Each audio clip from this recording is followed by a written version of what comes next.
हूर जिसने कोशिश की कि वो तैमूर से राब्ता कर सके और उसे बता सके कि वो किन हालातों में है, लेकिन एक बार फिर से वो परी के हाथों पकड़ी गई। ड्रामे की नेक्स्ट एपिसोड में आप लोग देखेंगे कि किस तरह से हारिस जब अपने बेटे दानी और तैमूर से बात कर रहा होता है तो वहीं पर दानी आता है और अपने वालिद हारिस से कहता है कि आखिरकार हम लोग कब तक पुलिस की इन बातों में रहेंगे। मुझे तो ऐसा लगने लगा है कि पुलिस ने हमें सिर्फ बातों में लगा रखा है। ये हूर को ढूंढने की बजाय हमें सिर्फ बातों में उलझाने की कोशिश कर रहे हैं।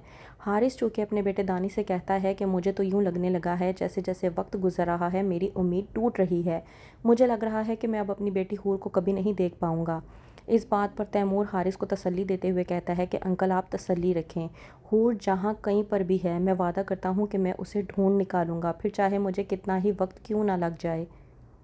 वहीं पर हूर जिसे मौके की तलाश होती है ताकि वो किसी भी तरीके से तैमूर से या किसी और के साथ कांटेक्ट कर सके। हूर को जब मौका मिलता है कि परी का फ़ोन टेबल पर पड़ा होता है, उसे लगता है कि ये बहुत ही बेहतरीन मौका है कि मैं इस फ़ोन के ज़रिए किसी न किसी तरीके से तैमूर से रब्ता कर सकूं और उसे अपनी हालातों से वाकिफ़ कर सकूं। हूर अभी ये सोच ही रही होती है कि वहीं से परी आ जाती है और हूर को पकड़ लेती है। कहती है कि तुम्हारी इतनी हिम्मत और जुर्रत कैसे हो गई कि तुमने मेरे फ़ोन को हाथ लगाया, तुम करना क्या चाह रही थी? लगता है तुम भूल गई हो, मैंने तुमसे कहा था कि मैं तुम्हारे ख़ानदान वालों को ढूंढ कर ज़मीन में ऐसा दफन करूँगी कि कोई भी उन्हें तलाश नहीं कर पाएगा। लगता है तुम्हें मेरी बात भूल गई है।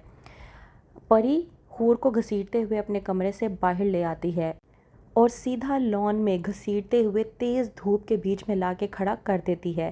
कहती है कि तुम तब तक यहाँ पे खड़ी रहोगी जब तक मैं तुम्हें इशारा ना कर दूँ कि तुम यहाँ से हिलो, और अगर तुमने छाँव में जाने की कोशिश की तो मुझसे बुरा कोई नहीं होगा। मैं अंदर से बैठकर तुम्हें देख रही हूँ, ये तुम्हारी सज़ा है। हूर जो के परी के कहने पर वहीं पर खड़ी रहती है और यहाँ तक कि फुल तेज़ धूप में लॉन का काम भी करती है, क्योंकि परी की तरफ से हूर को ये दी गई सज़ा होती है। जैसे ही दावर आता है हूर जाती है दावर के पास और उससे जाके बात करने की कोशिश करती है। कहती है कि आपने मुझसे कहा था कि आप मेरे भाई को अब कोई नुकसान नहीं पहुँचाएंगे।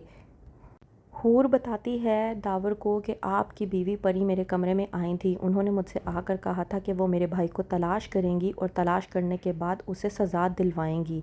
दावर जो कि हूर को यकीन दहानी करवाता है और कहता है कि कुछ भी नहीं होगा तुम्हारे भाई को। तो हूर कहती है कि जितने ताकतवर आप हैं बिल्कुल उसी तरह से उतनी ही ताकतवर वो हैं, तो आप कैसे कह सकते हैं कि वो मेरे भाई को किसी भी किस्म का कोई भी नुकसान नहीं पहुंचाएंगी।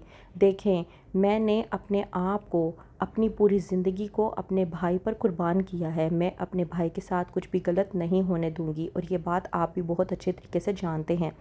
आपने मुझसे वादा किया था और उसके एवज़ ही मैं अपनी ज़िंदगी को आपके हवाले कर चुकी हूँ और उसकी सज़ा भी पूरी ज़िंदगी के लिए भुगतने को तैयार हूँ। लेकिन अब मेरे भाई को एक आंच भी आई तो मैं ये चीज़ बर्दाश्त नहीं करूँगी। मैं अपने भाई को किसी भी किस्म का नुकसान नहीं पहुँचने दूँगी।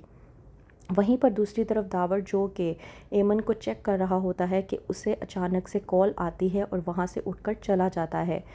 तैमूर जिसे हूर की तरफ से एक आस दी गई है कि शायद वो उसे कहीं पर नज़र आई है और हूर को तलाश करते हुए तैमूर आ जाता है बाहर और ढूंढने लग जाता है गलियों में, उन्हीं गलियों में जिस गलियों का बताया गया होता है कि शायद उन जगहों पर हूर को देखा गया है।